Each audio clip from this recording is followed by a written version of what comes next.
Development of hydrogels for ESCAMOLERA ant diet. Introduction.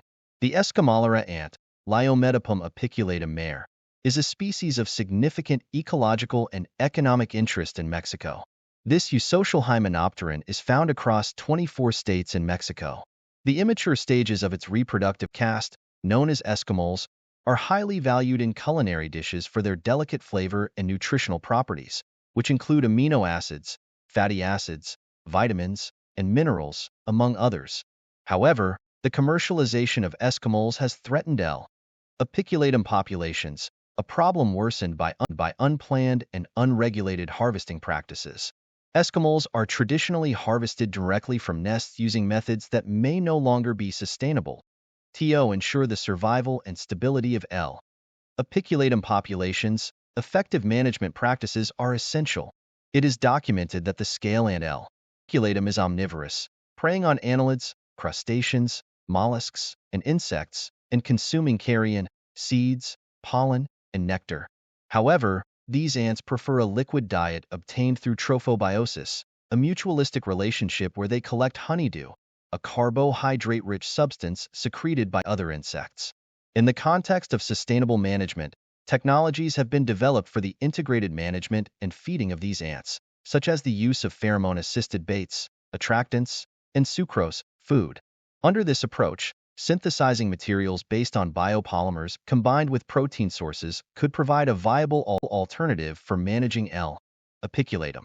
These materials must meet specific criteria, including a synthesis process that does not generate toxic agents harmful to the insects, ease of handling, and the ability to rehydrate without significant loss of mass.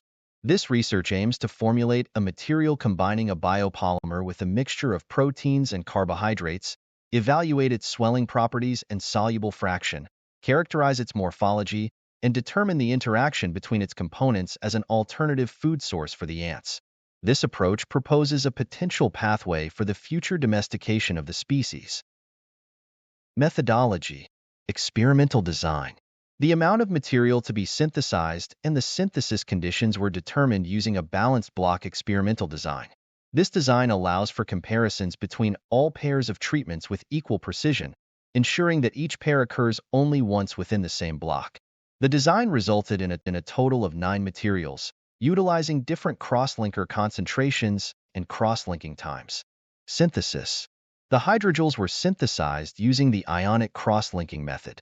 The polymeric matrix was prepared by mixing 20 milliliters of a 2% sodium alginate solution. To this solution, 10 milliliters of a 6% glucose solution and 2.5 grams of a protein source were added under constant stirring. The mixture was then dripped into a cross-linking solution of calcium chloride at concentrations of 0.5%, 1%, and 1.5%. The formed hydrogels were allowed to stand in the cross-linking solution for 0, 5, and 10 minutes. Finally, the hydrogels were washed with deionized water and dried at room temperature for 24 hours. Swelling equilibrium and soluble fraction. The swelling equilibrium and soluble fraction were determined using the following methodology. For each assay, the hydrogels were dried at 40 degrees Celsius until a constant weight was achieved. Then, 0.1 grams of the hydrogels were placed in centrifuge tubes with 25 milliliters of deionized water, adjusted to pH 7 at 25 degrees Celsius, and agitated at 120 revolutions per minute using an orbital shaker for 4 hours. For the swelling equilibrium, excess water was removed using absorbent paper, and the hydrogels were weighed. For the soluble fraction, the hydrogels were dried at 40 degrees Celsius for 24 hours, and their weight was recorded at the end of this period. Finally, these parameters were calculated. Results. Once the materials were synthesized, duplicate tests were performed to determine the swelling equilibrium and soluble fraction. To identify differences between the materials, a statistical analysis was conducted using Stata version 14.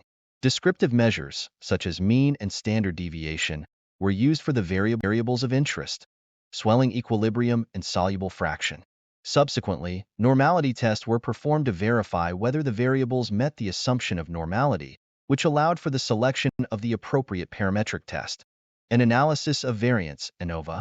All hypothesis tests were conducted with a significance level of p less 0.05, except for the normality tests, where it was necessary to accept the null hypothesis indicating that the variables were normally distributed, p greater than 0.05. As a result of the ANOVA, the materials with the best results were selected A2, 5, A3, 10, and B2, 5. For characterization and field testing, material A2, 5 was chosen. The swelling equilibrium and soluble fraction of A2, 5 was 180 and 5, respectively. These results indicated that when this material swells, its mass loss is minimal.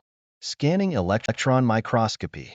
The micrograph of the dehydrated A2, 5 material reveals its spherical structure with a rough surface and low porosity, which can be attributed to the incorporation of the alginate polymeric matrix into the protein mixture. Infrared spectroscopy. Infrared spectroscopy analysis of the A2, 5 material and its precursor materials revealed the presence of major functional groups, such as alkenes, carbonyl, methyl, hydroxyl, and nitrile. These groups indicate the presence of amino acid bonds in proteins and methyl bonds in glucose. The IR spectrum of the material showed shifts and attenuations in some of its peaks, which are attributed to the incorporation of alginate into the protein mixture. This also indicates that there is no significant chemical interaction between these components of the material. Conclusions. The formulated hydrogel proved to be attractive to L. apiculatum, as it can be easily rehydrated and does not dissolve. Representative amino acid linkages from the two protein sources, as well as sugar-carbohydrate linkages, were identified. These findings are of great relevance, as the hydrogels can be used to feed the ESCAMOLERA ant for conservation and future domestication purposes. Acknowledgements. Thanks to CONACYT and COPACYT.